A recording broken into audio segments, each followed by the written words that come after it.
And here we are recording. And welcome, boys and girls, cats and dogs. We are in an inclusive channel here. And today our guest is Ryan de Bonville. I because I had 4 semesters of French in college, I want to say Bonville, but Bonville is good enough. Anyway, I found Ryan on Instagram, where I find a lot of my subjects, because a lot of people post really, really beautiful work on Instagram, and I love the photos. And I have just been taking another look at Ryan's website, and the link will be in the description when I post this. So he has a lot of beautiful knitwear there. Now, you knit primarily, correct? I do. I've done a bit of crochet in the past, but ultimately knitting is my thing. That's okay. We still love you. Yes. It's one of those hate the sand, love the center things. One of my really good crafting friends that we haven't met in person yet, but she's this incredible crocheter, skeins and sticks. Her name is Arica. And I'll talk more about her in a little bit. But I will have to look her up. She's kind of out of the Sacramento, Northern California area, and does some really incredible stuff. But I'm almost strictly a knitter. Well, you create some beautiful things. Your pictures Thank you. Are really quite wonderful. So tell us, how long have you been knitting, and how did you start bringing that into social media? The short version, my grandma taught me when I was really, really little. She was always crafting some kind of crazy thing. She made these really very 80s, like braided metallic headbands that she would wear with her bleached white hair. Like anytime, any opportunity to craft, she took it. And I remember at a very early age going into Beverly's and Joann stores with her, and that was just like the coolest thing ever. Mm-hmm. So that was sort of the start of it. And social media didn't become a part of anything until, I guess, maybe about 10 years ago, because that's when we all started to kind of realize, like, oh, like this is how we get the word out now, or we advertise or talk about events that we're doing. And I don't think I really understood at the time how, like, if I posted a picture that other people would see it or that it would have any kind of impact. I was just like, oh, okay, like I'm going to do this. And there was no rhyme or reason. The lighting is terrible in some of those old photos. I think some of the original things that I had posted for sale on Etsy, like, it's a miracle anyone bought anything. But it was a learning process. And now I have somewhat of a system for shooting pieces, editing the photos, and then getting them online and onto the website. Yeah, the technology, at least for me, is the difficult part. I think that probably 95% of any criticism I get is about technology and not about content. Yeah. Whether it's about my audio quality or my video quality or, something else. So that in itself it's a different skill that we need to learn alongside of our crafting skills.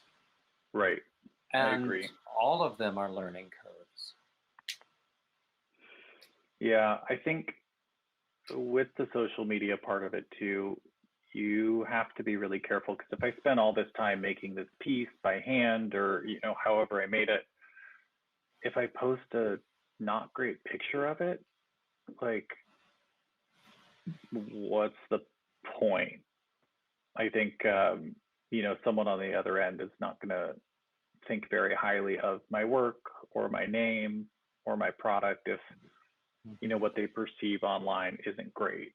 So I think that's been like a hard-won piece of knowledge that I've gained. We should probably talk offline then about photo quality and video quality, because there's so much I still need to learn. On my Instagram, I state openly that I have mediocre photos of good crochet work. Yeah. So. Well, I think that's even. I have this habit of sort of downplaying my work or talking in such a way that, like, oh, well, like, it's okay, but you don't have to like it if you don't. My work's amazing. It's great. It's worth this much money. So I think for me, trying to get rid of that mindset and sort of that dry, sort of sarcastic tone that I've always had, like, anyone that knows me, like, either thinks that I'm really funny or like really not that funny. But me too. Yeah. When I talk about my work, I also just have to be confident about it. But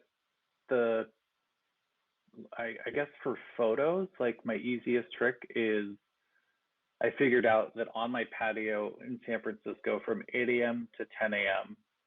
every morning, there's like perfect overcast lighting for me to take product shots.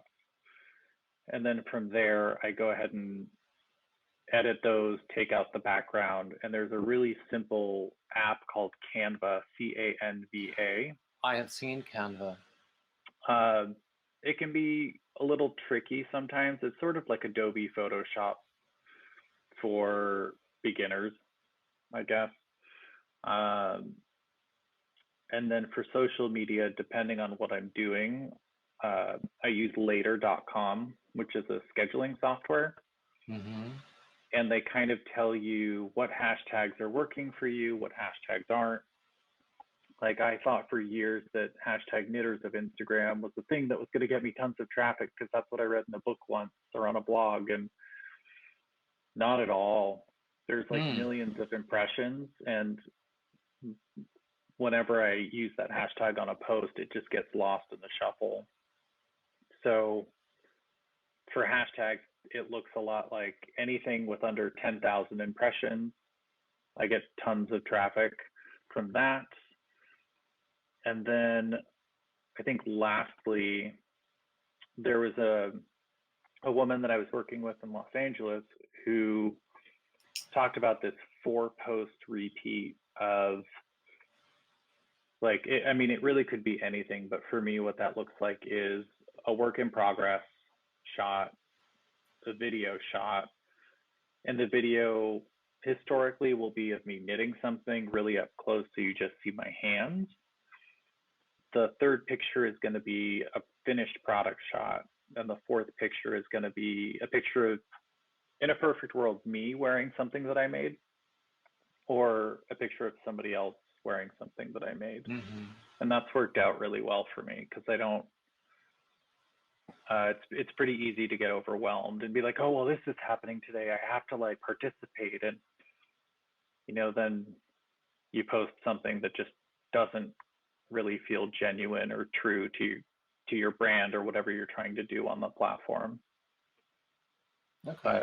So tell me again the name of the application you were talking about that tracks hashtags. Later.com, Later.com. And really its primary function is as a scheduling software. So you can hook up Instagram, Pinterest, which is really great, Facebook, and I think they just started using TikTok, being able to connect to TikTok as well. I really only focus on Instagram and Facebook. That's where my customers are. So Okay. Yeah, I downloaded an app that is supposed to help you with hashtags, but then I really haven't looked into it. So I'll have to look into the one that you uh, mentioned also and just see what I can learn about that. yeah, Um, do you have a YouTube channel? I do, just kind of as a placeholder. I was transferring over the Instagram videos that I was doing onto YouTube as I was Mm-hmm. posting them, but I really haven't done too much with it.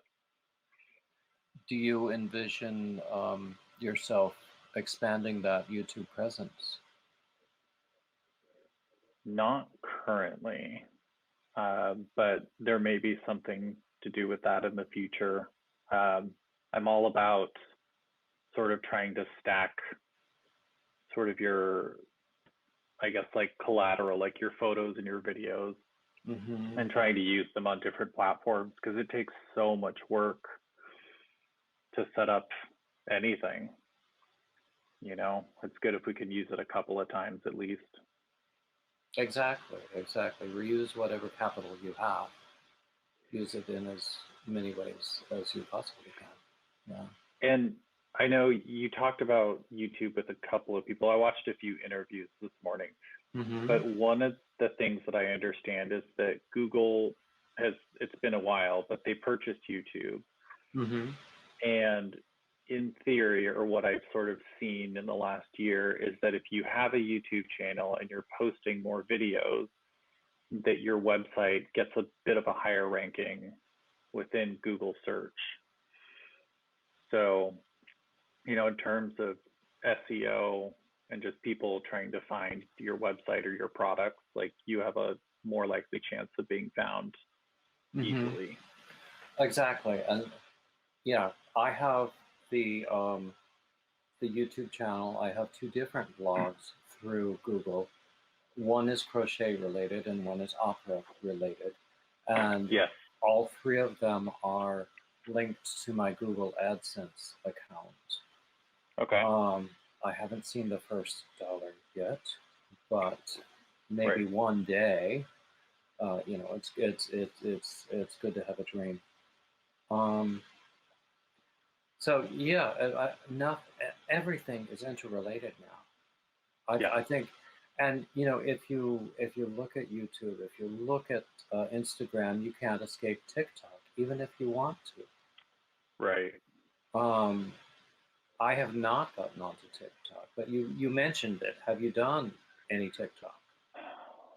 Um, I made an account, and then again, those same YouTube videos that I was adding onto YouTube, I shared a few on TikTok, and I think one of them I put music onto, like as a funny kind of haha thing. But it's really not where my customers are, at least at the moment. TikTok seems like a much, much younger audience. I have a lot of friends that are working for big corporate brands that market heavily on TikTok, and their target Mm-hmm. audience is 16 to 21. And Yeah, those people don't do an awful lot of yarn. yeah, and for my finished products, that customer is definitely not on TikTok. And for anyone who wants to learn how to knit, um, they want to do an in-person class or they want to pay me for like a one-on-one Zoom class, they don't want to learn on a TikTok video or a YouTube video. So then those are your offerings. You do finished objects, you do patterns, Yeah, you do um, Zoom lessons. I do. I've only done a couple. At the start of the pandemic, I had tons of people text me, email me, message me on Instagram saying, send me yarn. Where do I get yarn? I want to sign up for classes. And when it came down to it, no one could be bothered. And it was totally understandable because it's like Zoom fatigue, I think, had really set in for a lot of people. And we were all sort of like, what is happening right now? I And, sort of people feel are, fortunate that I never was able to make Zoom work on my computer. yeah, But then I never had to because I was never in an employment position where it was required. yeah, But I'm also glad that I found StreamYard, and there are other streaming services that people swear by. yeah. Then how has your life with social media changed in the past year and a half with the whole pandemic? Uh, that's a big question. I have lots of answers. Um, One is, I kind of mentioned this before, but I realized that, when I post something on social media, on Facebook, on Instagram, there are people that see it, whether I think that they do or not, whether they like the photo or comment on the photo. There are hundreds and hundreds of people, or thousands in some cases, that see what I post. So that also just reminds me to be a little bit more thoughtful about the content that I post. And, I only have X amount of followers, but there's still a lot more people that share that, may comment on it eventually. And it sort of, it stays out on the internet forever. So I'm just a little bit more thoughtful is one answer. The other answer for social media too is like, I don't typically, I didn't really think that knitting was like super important during the pandemic. There were 6 months where I went completely dark on Facebook and Instagram, and I actually had people texting me to ask if I was okay. But I think that there's value in what we do, even in a time like that, being able to share something that you love with people, and to sort of, I guess in one way it can be an escape, but help people sort of get through a tough time, maybe teaching them a skill that will help them calm down, or like be kind of a meditative practice for them when when there's like all this uncertainty going on around them. I heard a lot of that during the pandemic, that crafting, Michael's actually, the yarn store, craft store, their stocks shot way up. But, during the pandemic, crafting and be able to make a project start to finish is a really great way to give people control when you don't have any sense of control. And I think that was a really interesting sort of realization coming out of the pandemic for a lot of people. I think that is very true.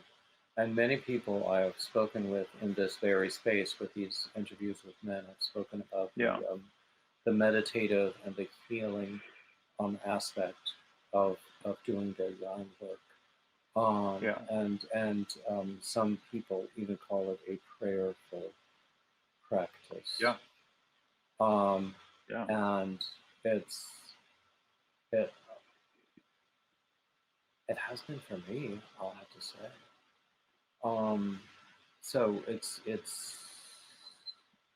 we don't always realize what it means to other people.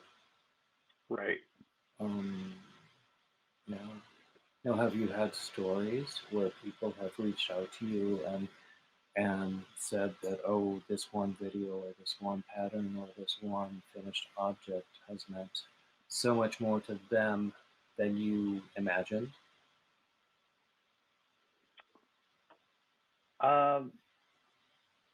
I think in some cases, but another thing that I've been doing more specifically is I have like one of my friend's moms who lives in Baltimore. She's been following me for 14 years on Instagram and Facebook, and always comments, always watches the IG live that I do, always. Mm-hmm. And so I just sent her a box of stuff that I knew she would like. I just like as a surprise and a nice little present. And you know, doing little things like that and sending people gifts that are unexpected has been a really fun way to share my work with other people, and not really necessarily doing it for any sort of marketing. But my friend's mom did do a really hilarious Instagram live unboxing video that was quite unexpected. And she's got an Irish accent, so it's hilarious. Oh, it sounds delightful. And I think I have it. It's posted, I think, saved in my stories, highlights on Instagram. But I'll have to find it. Yeah. doing things like that, and then I have a bunch of knitting needles from my friend's mom who passed away, and made her a few pieces with the same knitting needles. I've had people send me unfinished pieces from parents and grandparents that have passed away that I finished for them. And that's been a really special sort of connection to the past for them. So it's really interesting to see sort of how what we do with our craft can sort of like help people heal in a way, and like give them that reminder or like a keepsake. So that's been really special. Exactly. Yeah. One of my YouTube friends, actually, she at one point she lived in a community that was full of retired people, elderly people, and so, as will happen, they eventually died one by one, and their families would always give her the yarn that those elderly people had. So eventually, my friend jokes that she had a room full of dead people's yarn, and it's hysterical when she tells the story, but it's also very touching. And she has, I think she has either worked through it or given all of it away. But you know, that sort of thing, we don't always realize how we touch people. Yeah. But I think that's true in all of life. Right. So, tell us more. It looks like your finished objects. I know that you sell some of them on your website. Yeah. Where else are there other channels that where they go? There are a couple of stores in San Francisco and Oakland and the East Bay, in Northern California, that sell finished goods. I was just in Seattle meeting with stores, and in Portland last week meeting with stores, because now is about the time that a lot of places would start buying for fall if they haven't already. And, you know, I think I've been doing craft shows for about 12 years now, and that's been more and more discouraging for the things that I do, because, you know, when I first started, I would have people fighting over scarves. I would walk away from an event with nothing left to sell, and I would make a lot of money. And over the years, it's become very different. And, you know, I think just as a business and in terms of what I'm designing, I have to pay closer attention to who my market is, who my customer is. Because 10 years ago, it was anyone. But now I've gotten more and more specific, and I'm a lot more careful about the events that I do and where I do the events. And my things won't do well at a farmer's market where the average price of a finished good is about $20. The beanies at the start, at the low end, the beanies are about $120. Scarves are $80 to, I think for fall, they're going to end up at about $240 to $260, which is a really high price point. But there came a point during the pandemic last November where I realized that I had all of these finished pieces and no way to sell them. We weren't doing in-person shows anywhere. Stores were closed. So I thought, okay, like I might as well figure out how to do product shots and add these to my website. And in terms of pricing, I've heard a couple of really good sort of like ideas about how to price your work, or when someone asks you, how much is this? It's not, oh, well, you know, like for you, like I'll give you this discount and like, you know, but like it's made out of wool, so it's maybe this price. You respond like someone asked you what time it is. So, you know, this beanie isn't like, oh, only, you know, maybe 120, but like, you know, I'll give it to you for 100. It's $120 because it took me 5 days to make. The price So, is the price. right.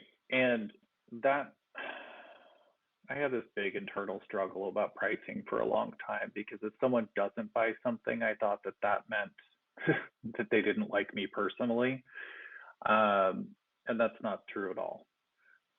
But in terms of pricing last December, as I was adding things to my website, I also was thinking about what is the price, what can I price, you know, any item at, so that I won't be resentful when I have to walk to the post office to mail it out the next day.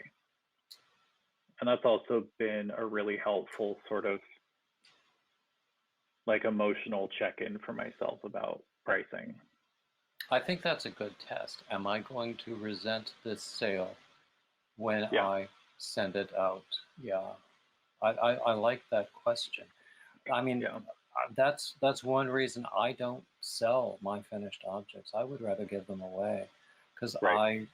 people want artisan quality at Walmart prices. Yeah. And And I would rather tell them to go to Walmart yeah. and buy whatever they want. Yeah. I have been working with a factory, a knitwear factory down in Los Angeles, and doing some samples with them. And it is mind blowing how expensive it is to actually produce a finished garment. Like, people have no idea how much it actually costs. And, you know, in terms of production, and this could be another 3 hour video between us, but I've read a number of different books on manufacturing in China and manufacturing anywhere overseas. And, you know, you have no oversight. You have no idea how it's being made, the conditions that it's being made in. And sure, there's certainly great places overseas, but you just don't ever know. The only thing you can control, if I understand correctly, is the price when you have it manufactured overseas. It's much easier. I had a friend in LA approach me and say, "Hey, we could make these overseas for you, like for a couple of dollars a piece." And I can't wrap my head around that. I don't know that that's something that I would ever want to do. Yeah, yeah, exactly. So, yeah, I'm sure that your finished objects, I mean, the ones that I have seen photos are just really quite beautiful. So I don't think anyone would ever regret paying full price for any of your finished objects.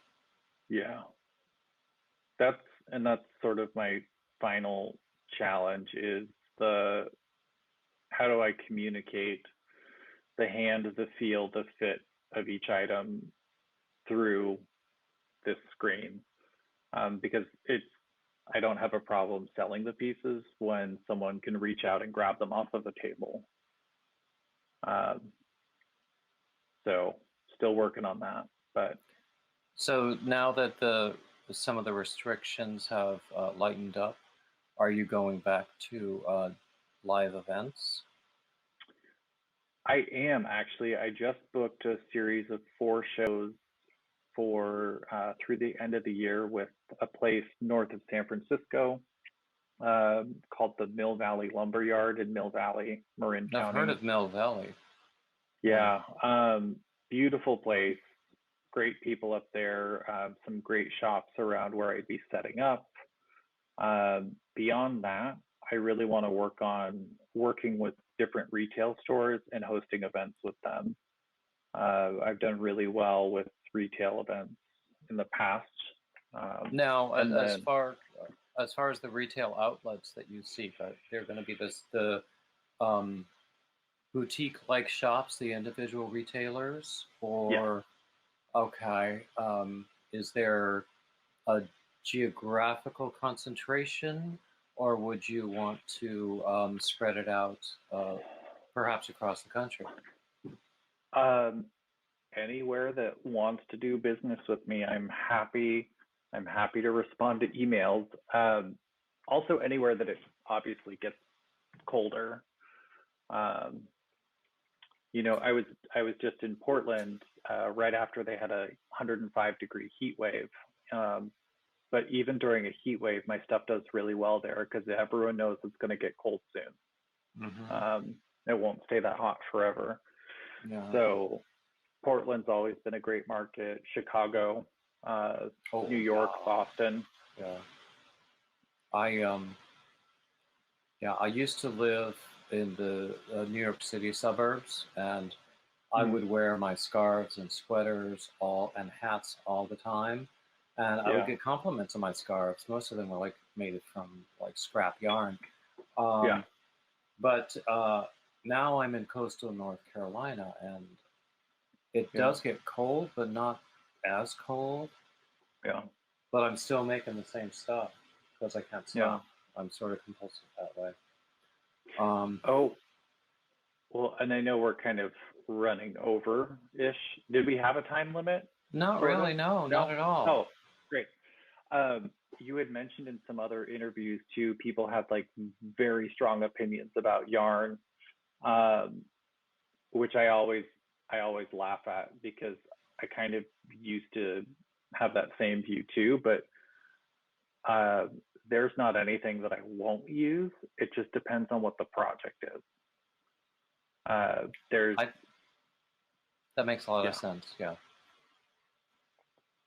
but I have just as much fun going into Joann's or Michael's versus oh, this is the knitting tree. I don't know if you can see Hmm.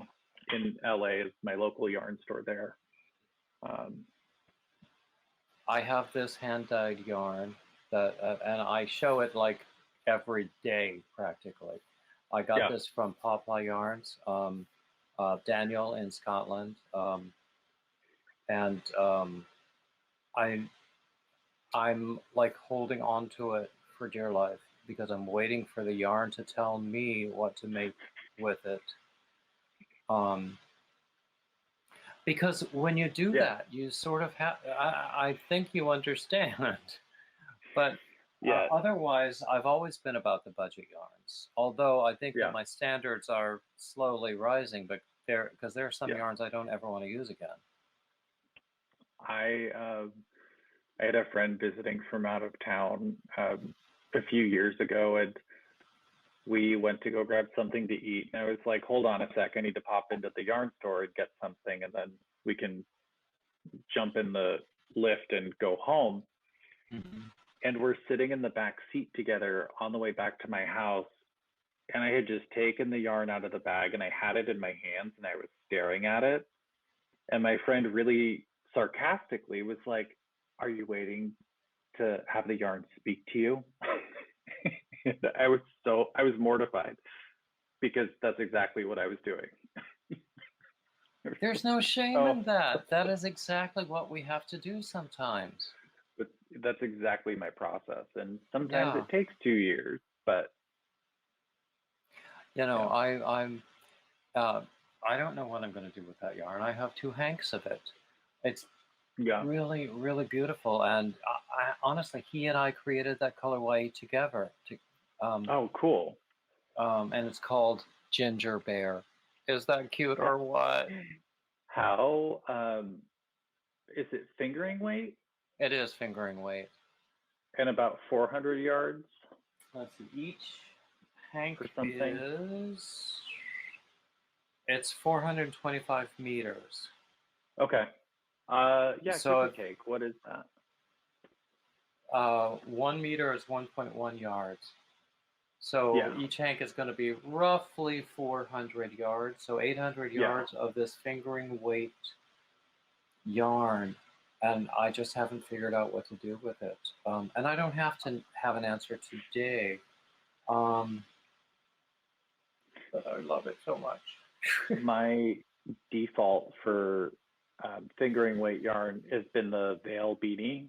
I did a ton of them, and then the way she actually, I forget the designer's name, but the way she did the decreases, I've used that detail in tons and tons of projects. But the veil beanie pattern, it's rough because you're knitting on size 2 or size 3 needles, circulars. About like Does 100. that mean very small? I'm a crocheter, so I don't know. Oh yeah. Very small, very fine needles. Okay. But that's what I would do with that. For crochet, I've only ever used like much thicker yarn, so. Yeah, I'm not accustomed to using yarn that lightweight unless I double strand it, and you better believe I'm not going to double strand this. Right. Let me see here real and quick. The things I've been creating have been mostly shawls lately.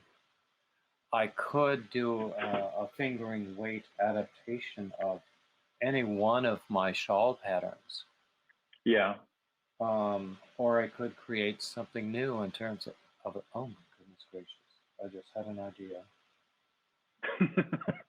Stop me when that happens to me. I also just dropped the handle for Arica on Instagram, Skeins and Sticks. She's the crocheter person. She has to have a good idea or a pattern that I think she has a couple of hundred patterns on Ravelry. Okay.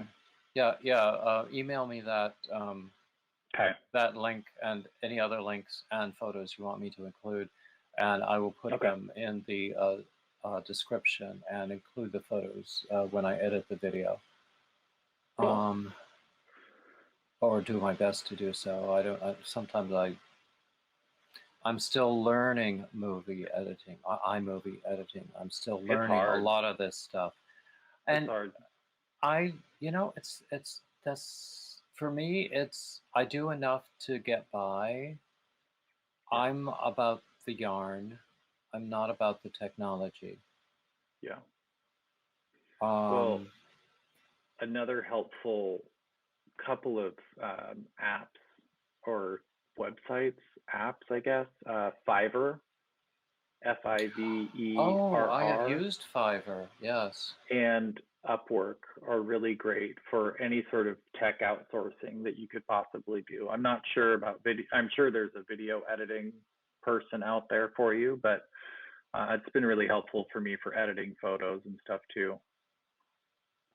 So I think I've gotten a lot better with my video editing.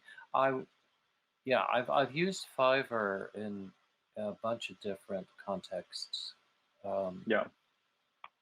So that is a very good idea. So so speaking of yarn, then, do you have favorites? I think I get stuck on a loop from time to time, like pun intended, I guess. Everything from Swan's Island in Maine. It's an actual place, but it's also a yarn company. Mm-hmm. Everyone in my family knows for any holiday, birthday, gift giving occasion that they just get me a gift certificate to Swan's Island. They're really, really, really incredible and super nice people. And then some of the stuff from Brooklyn Tweed, anything also. A lot of people love Brooklyn Tweed. So this yarn, I just finished this piece, but this yarn I got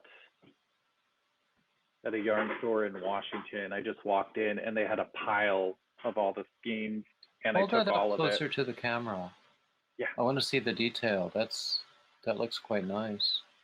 So this is a reversible stitch pattern from a Vogue Knitting Stitch Dictionary. Okay. So then do you have a pattern available for that? Or would you send people to another pattern to recreate that? It would be in the Vogue Stitch Dictionary. It was one of the ones that they published. Mm-hmm. And I just kept knitting until I thought it was long enough to be a scarf. But I love doing. But then that's always the question: how long is long enough? Right. Typically, it's about 70 inches, but I like to go a little bit longer because then I'll actually wash the wool, put it in the dryer too, so it felts up really nicely. But a lot of times it isn't specifically the yarn, but I see a color that I really love and I go in that direction. So it varies. So are you a yarn first or pattern first person? Yarn. Yarn? Yeah. Hands down, almost yarn. Me too. It's like I see a beautiful yarn and I have to have it, and then I figure out what to do with it most of the time. Yeah. I think I can recall on, one hand the number of times that I've thought a pattern first. But honestly, thinking about it, in recent years, the times when I've done pattern first and then gone out and got the yarn, I haven't finished those projects. Yeah. They're sitting in boxes as UFOs. And I think that they're brilliant patterns, but I lose interest, especially now that it's not about me, but now that I'm writing my own patterns and doing my own designs, I get bored with other people's patterns. Does that happen to you? No, because I not yet, maybe, but I keep learning stuff, even if it's just like a little piece of information from each pattern or like how something is written. What's a good example of that? I think, for instance, with Brooklyn tweed, anything, after knitting and then undoing 3 or 4 sweaters, I finally realized that my gauge is always going to be almost pretty consistently 1 needle size below what the pattern calls for on anything that they do. For whatever reason, the way I knit is always a little bit looser, so I have to go smaller. So that's consistent with the particular series of patterns, or across the board? It's specifically with Brooklyn tweed that my gauge is always a little more off. But I don't know, it's like different designers with Brooklyn tweed. And I think it, I don't know, just has to do more with the yarn or something. But, learning things like that about how I knit, and then just different ways to decrease or different design elements that I hadn't thought of, or that I had thought of before, but I didn't actually know how to make it. Now, as far as patterns go, do you do a lot of garments where the fit might be a question, so the gauge might be important? I've done a number of them, but the problem for like my body shape, I keep forgetting that I have a really long torso, and I still make the sweater at the same width or length that the pattern calls for, so it always comes out too short. So for yourself, yeah. Okay. Yeah. That's really the only sort of fit issue that I've run into. If I'm doing it for someone else, it's much easier to swatch, do a gauge, but then I also can just fit it on the person as I go, which I'm a big fan Now, of. there are two different ways I have seen of doing patterns for garments. One is where you just make what you're doing fit the intended recipient. You like measure something that fits that person today, you know, and make what you're doing align to those measurements. And then there are some that like go along standardized sizing recommendations. I tend to prefer the one and when I write patterns, I try to make it so that someone can fit it to the person rather than some arbitrary standard. What about you?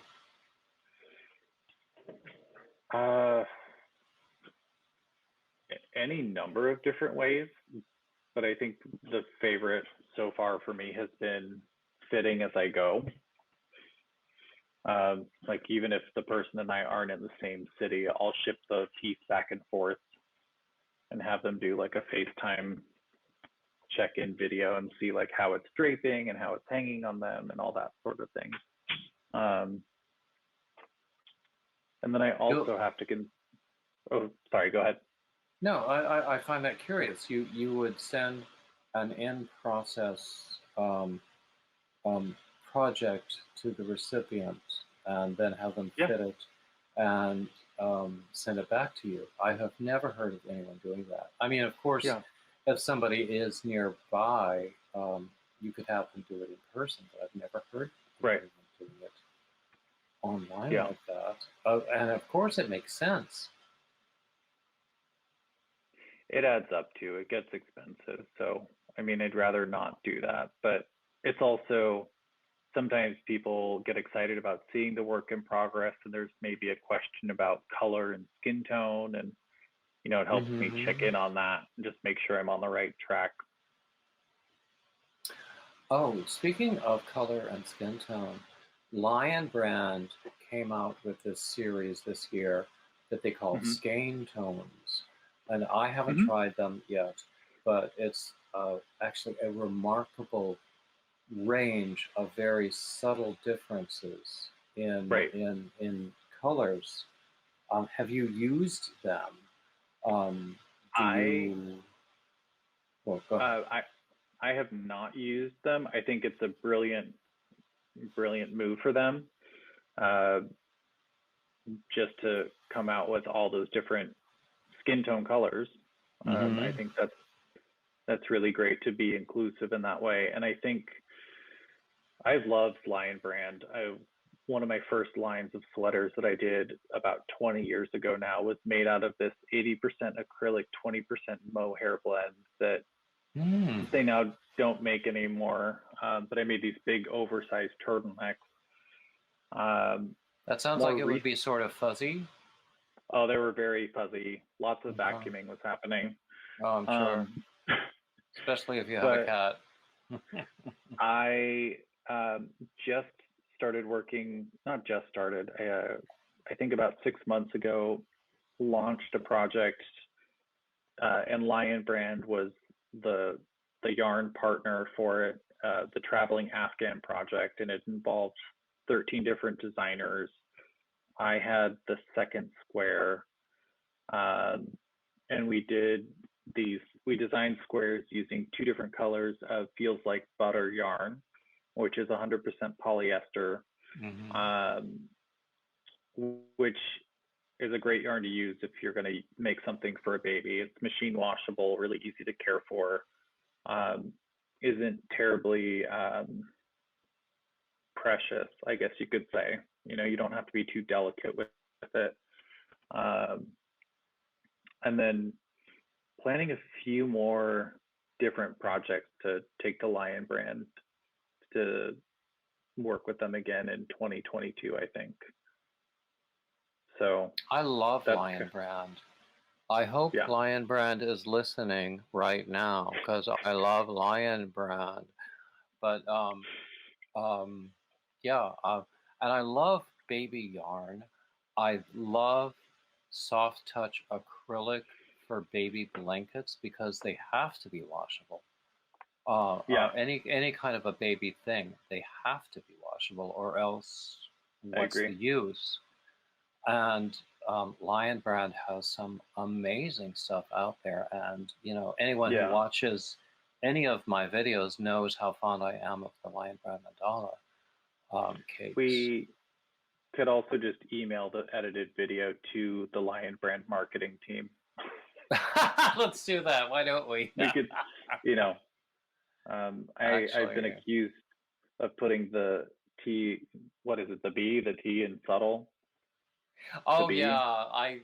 I often Now say I'm that I'm told, subtle with a capital T, but yes, yeah, yeah, but and most of the time, if I post an Instagram picture where I have used a Lion Brand yarn, which is going to be most of the time anyway, I will tag Lion Brand.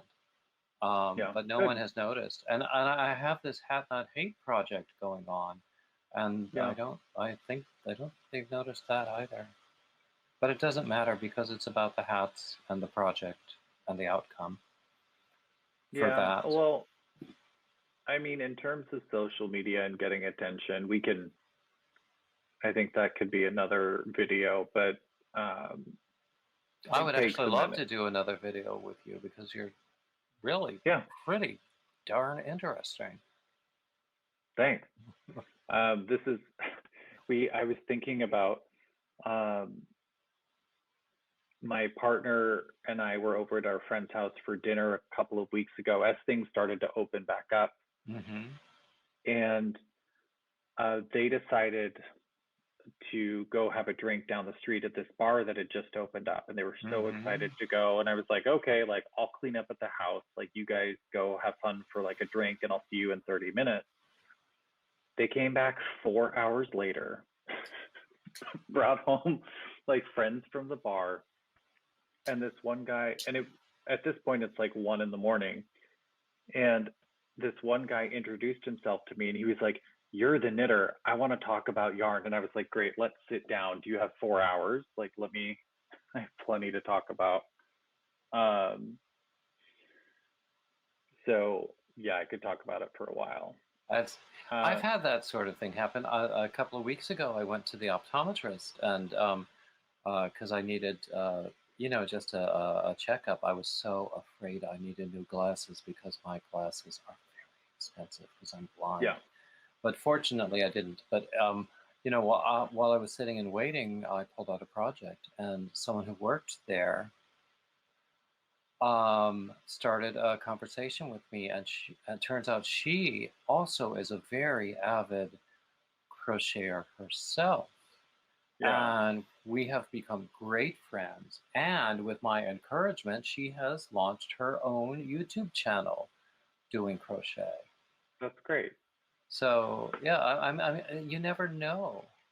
I mean, um, I'm going to tell another self-absorbed story here.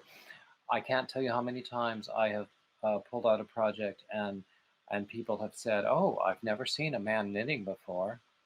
Right, And I will say, well, you still haven't because this is crochet. right. So Or you anyway, should get out. You should get out more. Um, yeah, that could be another video. I think I should actually get going though. I actually have to go buy more yarn, uh-oh. which Oh, is on brand. that also could be another video. Yeah, Lots of people do yarn shopping videos. I don't, yeah, and yeah. I can't watch them because they make me want to spend money. Right. Yeah, same. But thank you so much for asking me to be interviewed and speak on the. Oh, well, thank you for coming and joining me. And it's been a lovely chat. I hope we get to do it again. And I hope that we can chat more offline because I think you're just swell. Definitely. Um, um, Okay, so I'm going to click end now.